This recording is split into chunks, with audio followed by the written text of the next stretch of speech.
مخلوقاتو کی دریم نمبر مخلوق تے اوچت درجہ دا رسول اللہ صلی اللہ علیہ وسلم دا دویم درجے پیغمبر ابراہیم علیہ السلام دے دریم درجہ دا موسیٰ علیہ السلام اوچت درجے پیغمبر اللہ پاک ذات مخامخ کورتا ویویل چه مرگ دے سنگ بیامونتا وی اللہ پاک دا سنگ بیامونتا لکه دا چرچنه نه دا خړه چې کومه مرغۍ ده چې دا لکه ژوندی په طبخي باندې کېږدي او کله یو طرف ته اړی او کله بل طرف ته اړی او مړ کېږي نه په دقه دومره سخته ده په انسان باندې تېرېږي چې پیغمبر باندې دومره سخته تېرېږي بی عایشه بیان فرمایي چې کله وایي ما د رسول الله صلی الله علیه وسلم سخته په مرګ حالاتو کې وکتله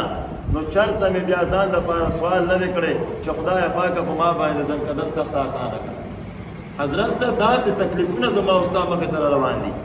داسې حالات ما او تا مخې ته روان دي خلکو آخرت تیر کړ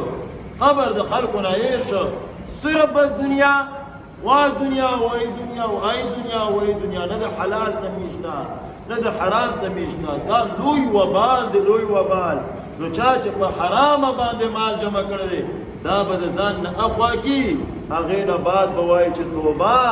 یا الله ربه معاف مې کا بیا به خدای پاک معاف کوي و حضرت صاحب چې تر کومې پورې د ځان نه دا حرام مال نه دی اخوا کړی خو دې 1 کروڑ پرې وایي چې توبه توبه دا معاف کېږي نه نو توبې دپاره قربان شم دا شرایط دي یو تارک ګناه به پرېږدي بل نادم ورباندې پښیمانه به شي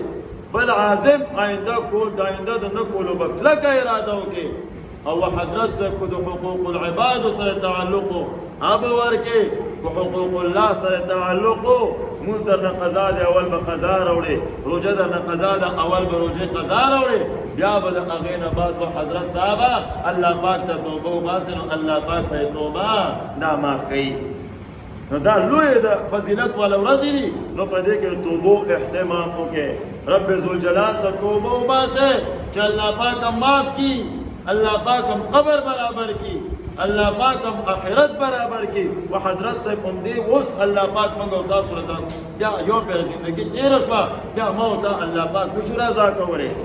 دی ورځ ته لوی فضیلت یو دا چې رسول الله مبارک وایي چې په دې کې عبادت لوی ثواب دی